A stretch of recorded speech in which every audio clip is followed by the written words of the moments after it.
Hey, how's it going? Welcome back to another episode of the Duo Group Iron Man.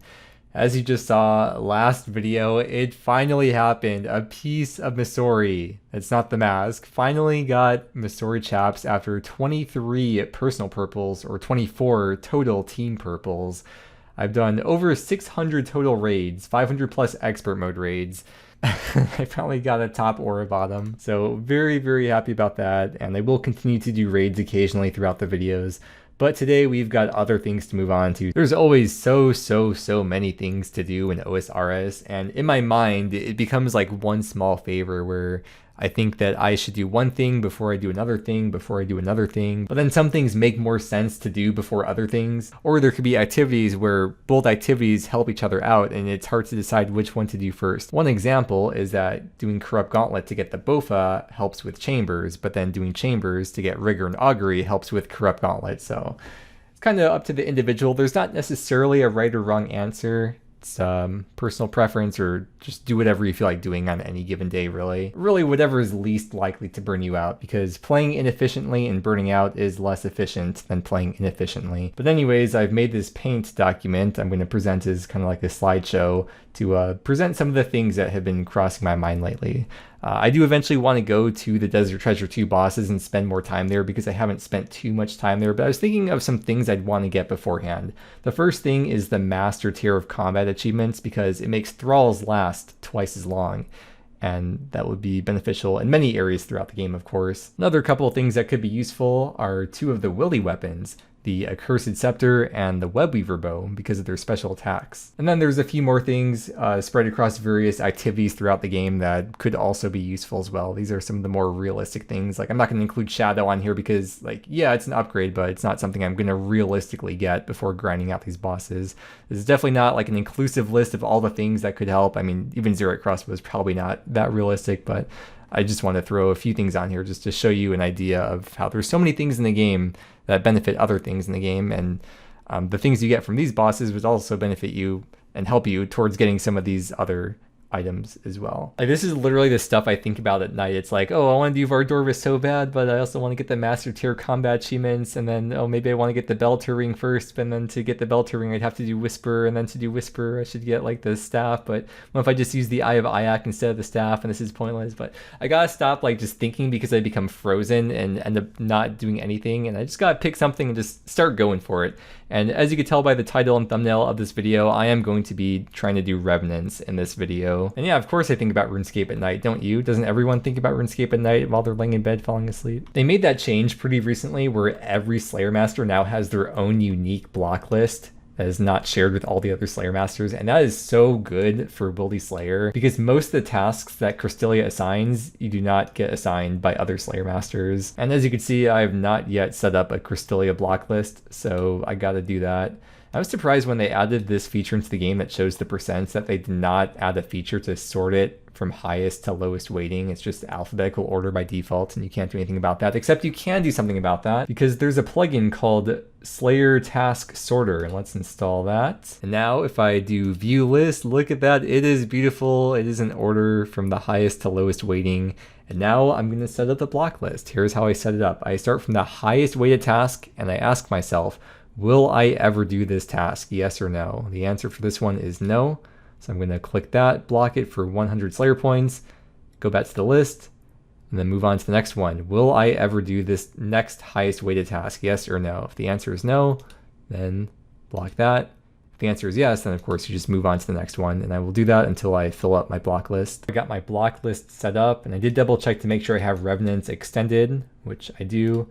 And then let's take a look at what are the odds of getting a Revenant's task. It is 4.4%, which is about 1 in 22.7. I'm gonna swap these out. Let's cancel the task I have from Kurdal, Greater Demons, and let's see what the first task of the video is going to be. Oh, Scorpions. The reason why you want to be on task for Revenants is because the uniques are 5 times more common when you're on task. This is for the orcs. I'll be doing the orcs on task but unskulled. Off task, it's 1 in about 5,800, whereas on task, it's about 1 in 1,200 to roll the unique table. Here's my gear setup. I am absolutely terrified of bringing these 2 new things into the willy, but they should be safe. And with the powered staff, even if you get PK'd, as long as it's one of your kept items, you're supposed to keep all the charges in them, so that should be fine. Here's what I'm risking. Nothing important. And of course, I do have the PK skull prevention checkmarked, set to on, and I plan to leave that on forever. But as for Scorpia, here's what the collection log looks like. These are actually the only 2 pieces that we don't have to finish those 2 shields. We just never end up getting them because we did, I think most of the Scorpia KC was duo, but Spook Dog's busy right now, so I'm going to go solo. All right, here we go. When Scorpia spawns, I freeze her right away, and I am using Ice Barrage rather than Ice Blitz because Barrage freezes for 32 ticks, whereas Blitz is only 24 ticks. Although the downside of barraging is it kills some other tiny scorpions in the area, which means I go through kills on my task faster. But I do kind of like that because I do sort of want to prioritize revs. When Scorpia gets to half health, she summons the spawns, which I tried to freeze right away because Scorpia gets unfrozen, usually right after that. So I get the minions frozen, I lure Scorpia away, and then I freeze her when she's away from the minions' healing range. And the minions will despawn after 15 seconds of not being able to heal Scorpia. And that's it, I just DPS her down from here.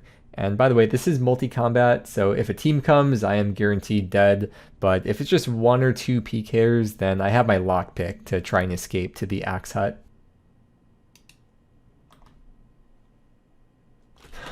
Oh yes, I have to bank that, Oh my gosh.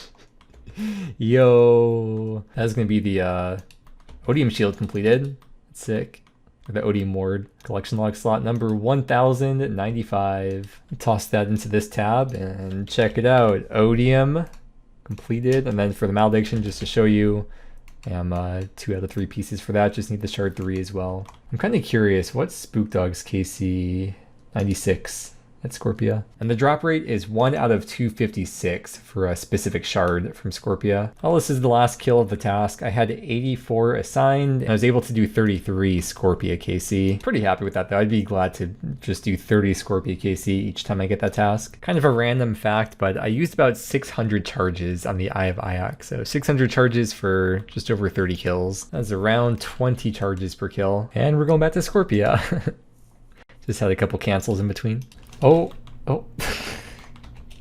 It's not the one I needed, but I'm still gonna bank it because I like having uniques and I don't want to risk it. Wait, you can get beginner scrolls as a drop, even though I already have 5 of them. Scorpia task is done up to 223 KC. Because I'm doing Wildy Slayer, that means I should hopefully be getting some Laren's keys. And just to show you what my stack is currently at, I don't think I've ever opened any of these. I'm currently at 44. I got a Pirates task, and I already have the teleport anchoring scroll, so I'm not going to be going to zombie pirates. But I do still want to do the task because it should be pretty fast. I think it's going to be like free Slayer points pretty much. I also have the zombie champion scroll, so no reason for me to go to zombie pirates. Dude, it is so weird being here because in 2004 Escape, I spent probably like, I forgot how long, it's probably like 50 or 100 hours training my combats AFK in this pirate hut. And now being here in 2025, this is so weird, dude. It's like exactly the same. The items that spawn here, the drops that these guys drop, the chests that give the nature runes and the coins and the thieving XP. This is so weird. It's like exactly the same. Even this unicorn head. It's on the wall that was also there in 2004. It's like 40 kills per hour at the bear, and I do want to prioritize revs, and you know, I could get the bow from Revenants, which would speed these tasks up even more, so I might just do like grizzly bears outside of Ferox just to get it done faster, because I really want to get revs. Many hardcore Ironmen have died to these bears trying to get the iron bar, but I shall avenge them. There's Scorpia again. I am definitely finding myself skipping a lot more tasks than I normally would, but that's what I've been saving up the points for, right? I did the whole Scorpia task in one trip up to 256 KC. Look at that, nice full looting bag that I should probably get to safety with. Yeah, there it is, 128 Revenants. Here's my Revs collection log. As you can see, I have not done that much KC and it is very empty. I have not a single, like not even any of the totems. Like there's nothing in here besides basically the guaranteed unique, so hopefully we can change that this video. I think I've done 4 rev tasks total on my account before. The first 3 of them were at Revenant Knights, Scold with a budget range setup, and I was constantly on edge and it was kind of scary and really annoying. But the last task I had, I tried this tanky setup, meleeing orcs, and it was so chill. I only did 1 task like this, but I really enjoyed it and I'm very excited to go back for more now.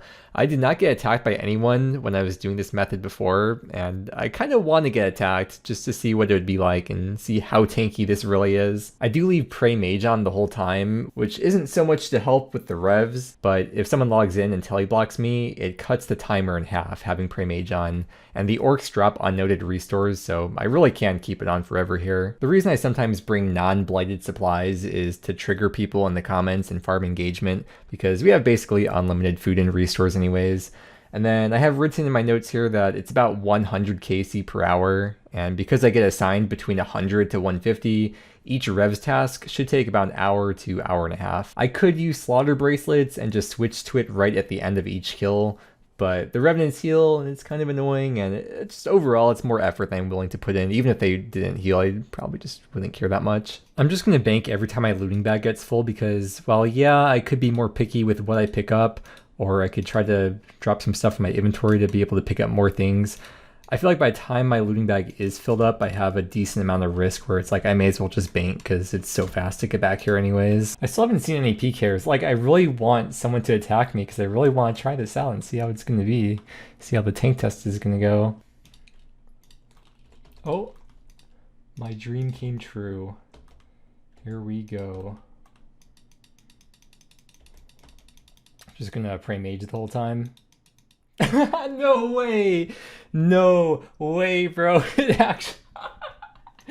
actually works. That's crazy. Is this setup actually untouchable in the Rev Caves? Need tank armor, a Dins, half an inventory of brews, and smooth sailing at Revenant Orcs. And that seemed like a legit pker too, not just like a Salad Robes ragger. I mean, dude had Arims and Toxic Staff of the Dead. Oh, very cool, very fun. I get to watch other people be PK'd and PK, but I can just enjoy and chill here in peace. The flashing plugin, by the way, is called Wilderness Player Alarm. So there's another player that appears by you while you're in the wildy. You can customize notification or some kind of warning, however you want to be.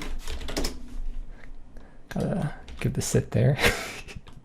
We're having a good time. The real danger for me here in the Rev Caves is this guy, the Emblem Trader. If I were to somehow accidentally right-click and skull up, it would not be a very good time for the 2 ticks before I teleport out. I got the task done, and yeah, it did end up being about 100 kills per hour because that was a little bit over an hour. Hour 10, hour 15 minutes for that. I started with 10 charges in the bracelet, and it's now at 895, so gained about 900 charges from doing that task. 2.7 mil GP from that task. In terms of GE value, that's an average of 21k per kill, so 2.1 mil GP per hour without uniques. And of course, we got to see if the max cape, Slayer cape perk is going to proc for the back-to-back. No way. Yes. 107. If anyone else attacks Maledictus, which they will, they are, any Iron Man cannot get the loot. You have to be the sole person to damage Maledictus. So I don't think I'll ever be able to kill him on this account. That is the last kill of the Revenant's task, and that's my 50th task streak from Krystilia. And Krystilia has the highest base Slayer points out of all the Slayer Masters in the game. It's a base of 25. So for the 50 task streak, I got 375 points. Imagine the back 3 back. It's probably getting a bit too greedy, but yeah, okay. Out of the 3 main wildy bosses, Spindle / Venenatus is the one that I do already have green logged. So Spider's task, I'll just try to find some quick spiders. It sounds like it should be a pretty fast, free Slayer task. I'm thinking a good spot could be if I do the cemetery teleport and then run south from here. There's a bunch of spiders around where the archaeologist is. Oh yeah, there's a ton of the tiny ones and a ton of the big ones too. I mean, they're level 1 and level 2, so either way, They're all gonna be one shot. Yeah, this is gonna be a super fast task. And it is easier to have the style tagged as whole, so it shows you the actual click box for them. Because I haven't really done much Wildy Slayer, a lot of these monsters I'm getting assigned, I don't exactly know all the spots or what the best spots are for them. And what I've been doing is I go to the wiki page for Krystilia, and it has the list of every task that she can assign, and it gives the location. So what I do is I do Control F. I just got Black Knights, for example, so search for Black Knights. It's right here, and it tells you the locations. If you don't know where the locations are, I click on the page for Black Knights, go down a little bit, show on map. We can zoom out, and it'll show all the spots for where Black Knights are and how many of them there are. Oh, that's the one I have already. Well, every time I get one of these uniques, I am going to bank it. That is a funny collection log, though. 3 Odium Shard 3s, none of the maledictions. Okay. I guess I'll just go bank again, even though task is almost done, but yeah, okay, I'll just go bank, I guess. That was 2 kills apart. Now it's an even funnier looking collection log. 4 Odium Shard 3s. There it is, more Revenants. The biggest problem at Revenants for me isn't the pkers, it's how crowded it is all the time. It is so hard to find a world, and it's pretty common to see even 2 or 3 people in this spot while I'm hopping around. Either people crashing each other or other people hopping around as well. And even when I do finally find a world, I'm not exaggerating, probably on average once per minute, someone logs in to check if this is a free world. That's how competitive this is. Here we go. Toss the Dins on. I feel like Moist Critical. Yeah, baby, that's what I've been waiting for. Finally, a pker.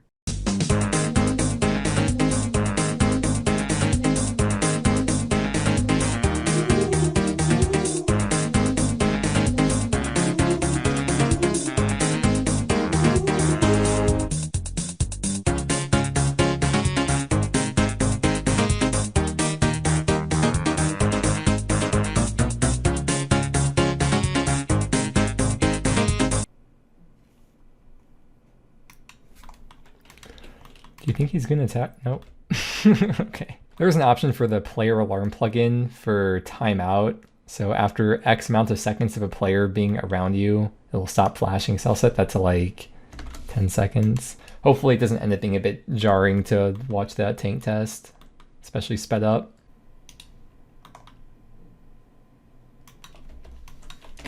Ooh, do we have a pker here? No? Okay. That is a crazy drop. There's a pker. It seems like most of the time they don't want to attack. If you leave to bank, you're pretty much guaranteed to lose your spot because of how popular revs are, but it's also pretty common for people to try to crash, whether it's bots, gold farmers, or just regular players.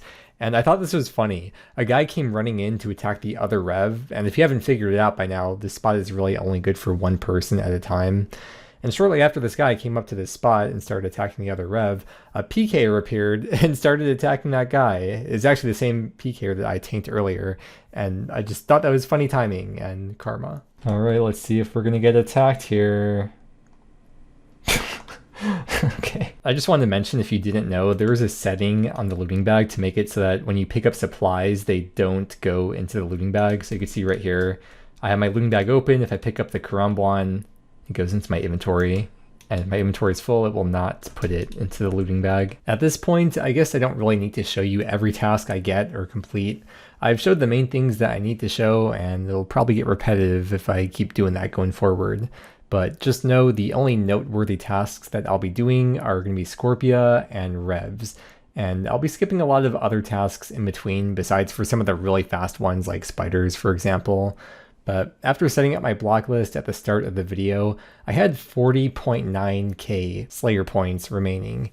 And skipping for the Wildy Slayer tasks that I want, it's probably the best use case for them. This was my first time seeing a pker at Scorpia. Even though it is multi, it was just one pker in this case. And this is what a typical escape attempt would look like. By the way, my kills per hour at Scorpia is around 60, but when you include the occasional pker and banking uniques, that would probably drop it down to at least 50 kills per hour. Although that's kind of extrapolating since each scorpion task is only like 30 to 40 minutes, since I end up barraging a lot of the little scorpions too, which gets the task done faster. I just got cast druids, and that's a good example of a task that I should be doing because I have to get all the elder cast druid robes. I don't have any of them. But it's also probably best to wait until I have a wildy weapon or one of the rev weapons before I actually do those tasks. So the cancel streak continues. Ooh, a dragon two-hand sword on the very last kill of this Scorpia task. That was originally not on the drop table. That was added, let me check the wiki. They buffed Scorpia's drop table in February 2024, and that's when they added the Dragon 2H. This guy, or bot, has been telegrabbing all my drops. No way. He's telegrabbing all the Blooded Manta rates too. That is crazy, bro.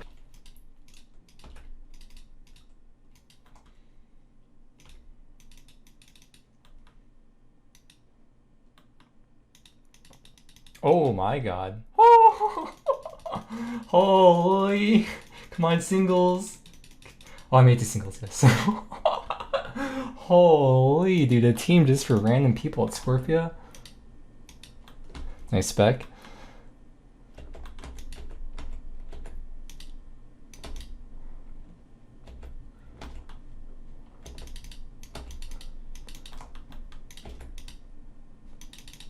Nice spec again.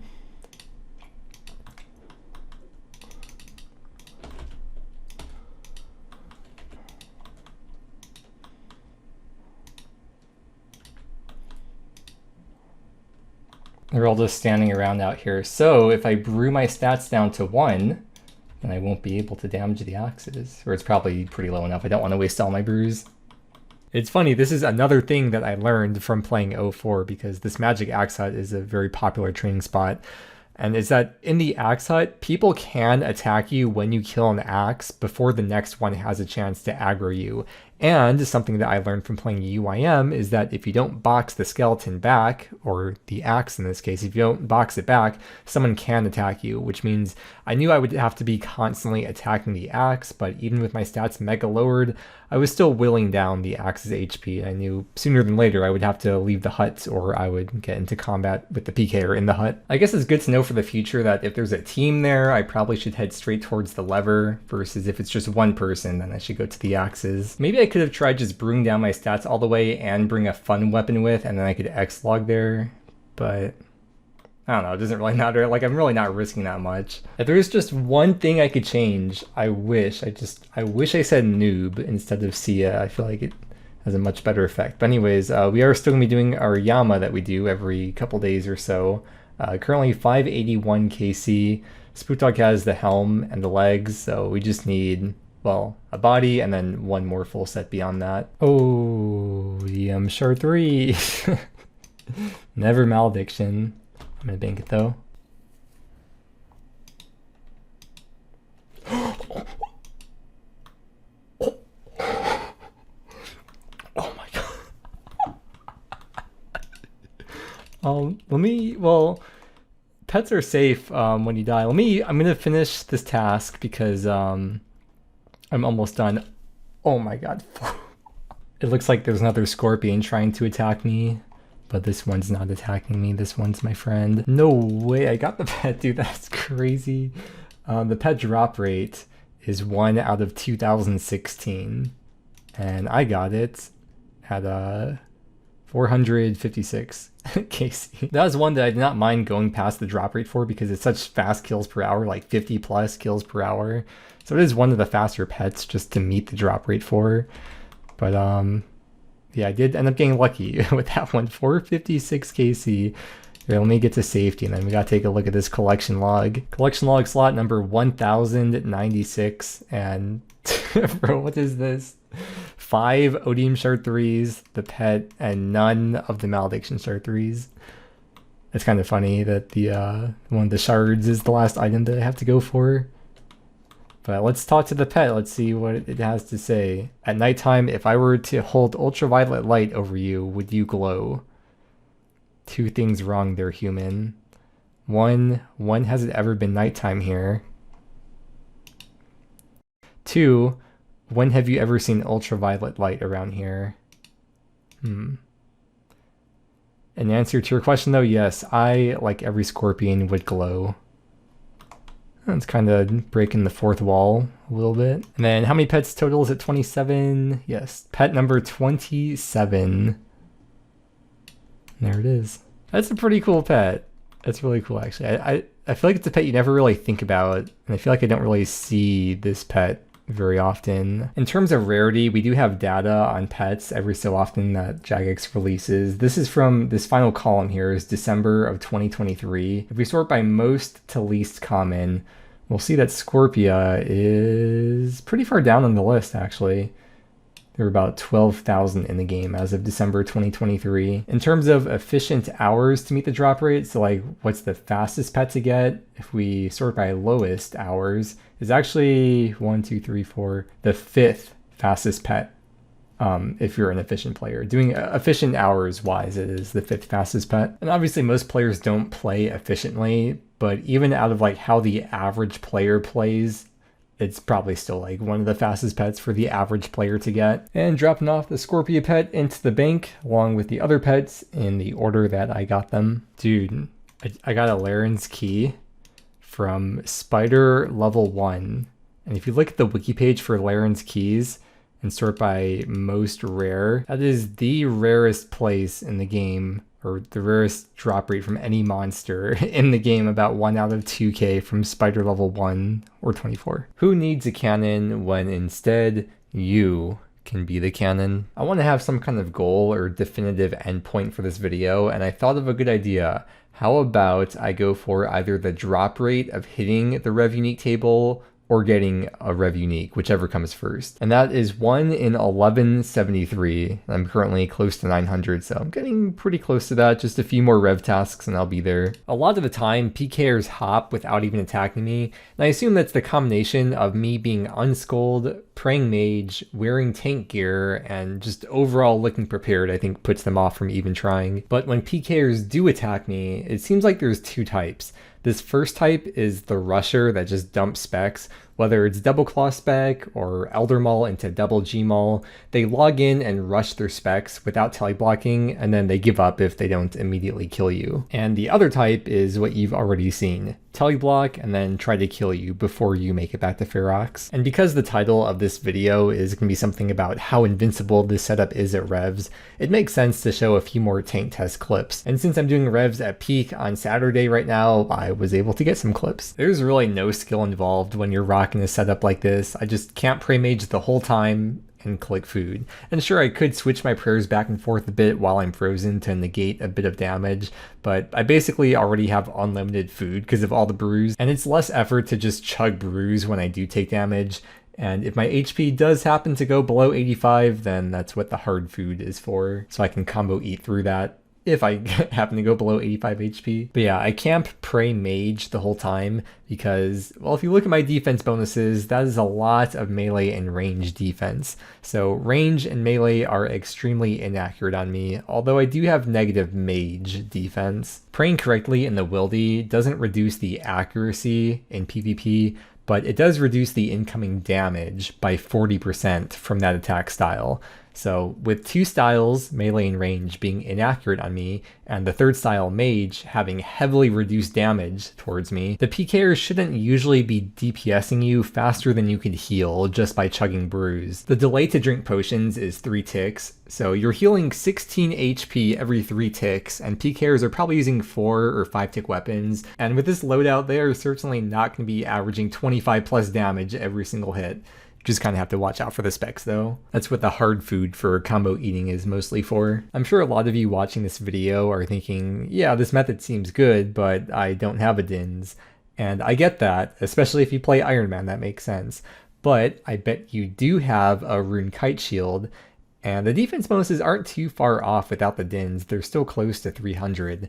And since you don't have the Dins as one of your protected items, you could instead bring Barrow's Legs as a protected item, and just like that, your defense bonuses are in the 300s. This clip is a perfect example because I didn't put my Dins on for a little bit, so you can see what it's like tanking without Dins. and without Rune Kite Shield or Barrow's Legs. Now that I think about it, I might be better off camping a Rune Kite Shield instead of Unholy Book to mitigate against the rushers, because the rushers rush their specs right away and don't teleblock, so my first instinct would be, or should be, to teleport away, not put the Dins on. And if I don't click the teleport in time, then they're going to get their specs on me, and any extra defense bonuses will help. Also, another benefit of Praying Mage is it prevents Dragonstone Bolt's E from proccing. I know it's extremely cocky to say noob before I've even escaped, and I wouldn't usually preemptively heckle the pker like anywhere else, but I feel so safe here, I'm like, I may as well. It's probably the only activity in the wildy with this gear loadout where I feel justified and secure in doing so. These pkers have basically the same formula every time. They use a delayed attack from far away, like a Surge Spell or Diamond Bolt's E, and then when they see a big XP drop, that's when they run up to AGS spec you. And that stacks the hits, and it might be the only way to combo you from 115 HP if they get extremely lucky with max or close to max hits. But to mitigate that, all you have to do is switch to Prey Melee when you see them running up. And as you can see in the clip here, I feel like it's pretty obvious when that's about to happen. There's a 5-tick delay after a Surge Spell or after a ranged bolt, which should be plenty of time to switch to Prey Melee as you see them running up. I'm getting very close now, I just have to get one more Revs task and do like 40 kills on that task. That's crazy. I've now gotten another Laren's Key from level 1 spider. 2 of them now. Well, I've gotten a lot of those faster Slayer tasks, and as you can see, that is task, or Wildy Slayer task number 100, which is 625 Slayer points. I feel like I've skipped so many tasks throughout this video, yet after that I'm still slightly in the profit compared to where I was near the start of the video after I set up the block list. Well, that's a great use of all those Slayer points I just got, because that was 12 cancels in a row immediately afterwards. There it is, the final Revs task I'm gonna have to do. Not even the full task, it's only gonna end up being like 40 something-ish to get to the drop rate. Here's the final Revenant of the video, because after this one I will now be at or over the drop rate to have hit the unique table. If we look at the wiki, you can see that on task, unskulled, 1 out of 1173.26, and I've killed 1174 Revenant orcs. Here's the loot tracker, and this is pretty accurate to what I actually gained on my account, because I picked up pretty much everything besides, I didn't pick up all these sacks, and then I didn't pick up the Black Dragon Hide or the Addy bars, but pretty much everything else I did in fact pick up. Comes out to 24 mil GP worth of GE value, which is a bit over 20k GE value average per kill, and a lot of this does translate into alchable items. Not 24 mil GP worth of alchs, but I would guess that like half of that translates into raw GP. I get a bit over 100 kills per hour at revs, but when you include having to teleport out or run away from pkers, it probably comes out to like 100 kills per hour at Revenants, and seeing as it's a bit under 1 out of 1200, it is 12 hours to meet the drop rate to hit the Revs unique table for one of these 4 items, which, as you know, I did not hit in this video. It's not like it's a bad thing to go dry for a Rev weapon, because you need ether to charge it, so like I'd have to spend time at Revenants eventually anyways to charge it up, and that's definitely not copium. But here's what I have so far: 11k ether and then 161 bracelets. Each of these you can break down into 250 Rev ether, but I don't have to worry about that for now until I get a weapon. Since we're looking at the bank, here's an update on the Laren's keys. I'm currently at 60. Then in terms of Slayer XP per hour, it's probably like 10 to 12k Slayer XP per hour doing Wildy Slayer across all the tasks that I would do. So 10 to 12k is very bad, but I'm not doing this for the Slayer XP. I did gain 282k Slayer XP in this video. So that means in this video I spent 25 to 30 hours doing Wildy Slayer. In the next one, I'm gonna keep on doing Wildy Slayer, getting Revenant's task, and I will not end the next video until I hit that unique table for one of these 4. Until I hit that table at least once. With that said, I'll have Spookdog's most recent GIM video linked below in this video description. Thank you so much for watching. I really hope you enjoyed, and I hope that you have a great day, and I will see you again next time.